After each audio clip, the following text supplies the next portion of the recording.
Hey guys, Jay Gallop here. We're out here on the 10-time waterway today, trying to target some flatheads. I'm going to talk to you a minute about the rig and everything we use when we're out here going after these flatheads.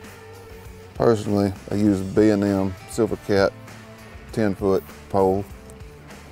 Pole's really got a good flexible tip on the end of it. You can keep an eye on your bait, make sure the bait's still moving. You can see that initial hit when the flathead first starts messing with it.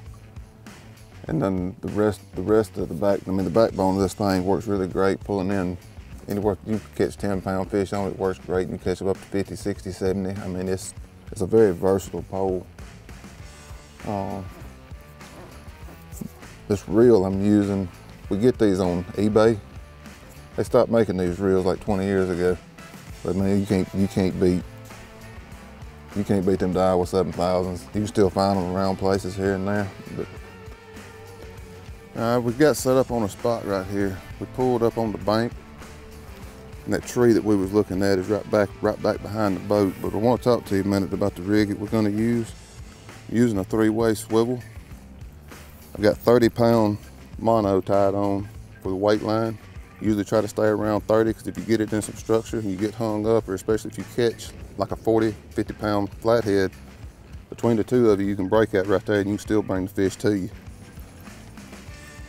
I'm using 60-pound mono for the hook line. I usually keep it about a foot long. I usually don't want to go much longer than that, because that gives them about a 2-foot circumference for that shad to swim around. If you give him too much on the hook line, you allow him the opportunity to get you wrapped around a limb, something like that, get you tangled up.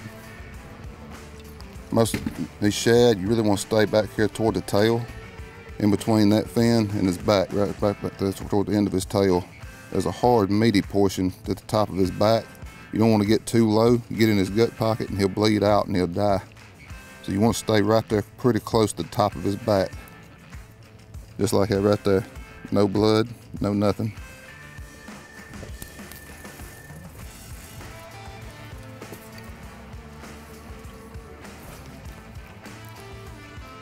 I'm using an open face reel. All you gotta do is flip the bell back on them and that line just free spools off the end of that reel. I tend to like using them myself because it gives you the opportunity to get that shad out there as easy as you can. You don't want to sling him too hard. You got to reel it, you got to throw real hard to get the line come off of. You stand a chance of throwing your shad off the hook. These open face reels, they have no resistance on them. You can just ease it out there as easy as you want to. Well, you don't hurt the shad. He stays lively while he's down there. We'll start the morning off trying to find some bait. A lot of good places to find baits. Usually going to be in a lot of backwater, boat ramps, marinas, sloughs, anything like that. It's a great place to find them. We're back here in this old boat ramp right now. It's usually held a lot of good shad and stuff through the years. Usually we're going to get usually try to keep them around 5 or 6 inches. Somewhere in there. Usually going to use about a 6-foot net. You don't want to get too much bigger than that, because that's like very hangy up in here. You get a big net, you start snagging too much stuff. I'm going to use my trolling motor. Try to keep a constant speed, kind of slow it down a little bit. You always want to be moving. You don't want to throw in the same place at the same area too many times. There we go. 2 or 3 right there. That's about the size you're looking for right there, them 2. We got our bait caught. We got about 30 or 40 shad. We'll get out here and try to see if we can find a spot, see if we can locate some of these flatheads. Gonna scan down this bank. Flatheads typically like structure. Anything they can get up next to, a tree, logs, boulders, anything that provides any kind of structure for them is going to tend to be a really good spot. There's a lot of, as you can see right here, there's a lot of structure and stuff on the bottom that we're scanning over now. All right. Ready? All right, we've got pulled up to the bank right here. Kind of got tied off.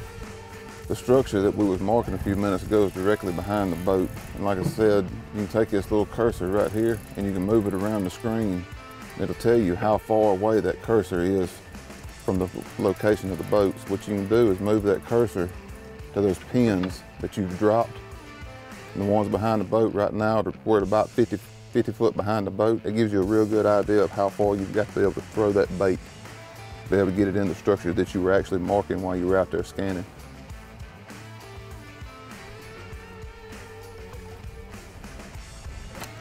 That tree's not too far off the back of the boat.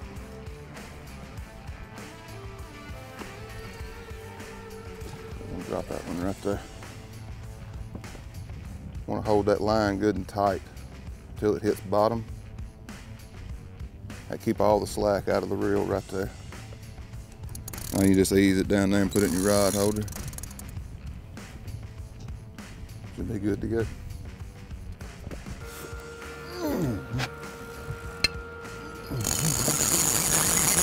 He's right over that ledge.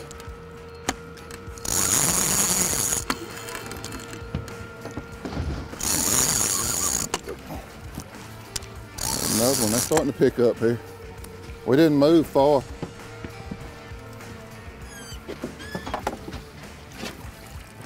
There he is.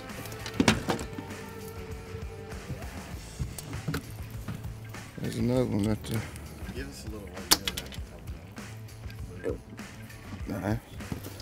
Like I said, we didn't have to move far. We was just about 50 yards back up the river right there. We're gonna move again. We're gonna probably give it about another 10 minutes right here.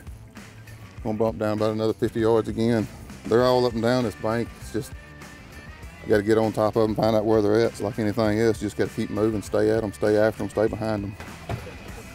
That's the bite you're looking for right there. And watch him pull it down just a little bit, and then they pull it down, he'll ease off of it, and he'll pull it again. He's on there.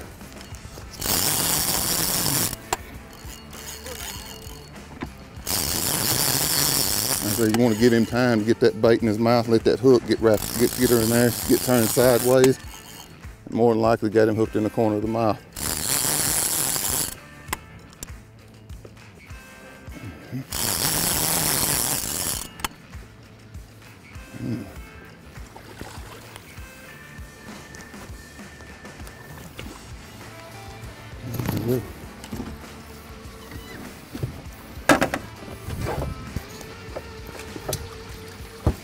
That's it right there, it's like clockwork.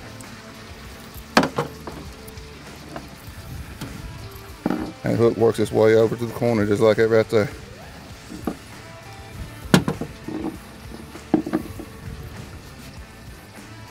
That's what's that, 3 now? 3 in less than 3 minutes.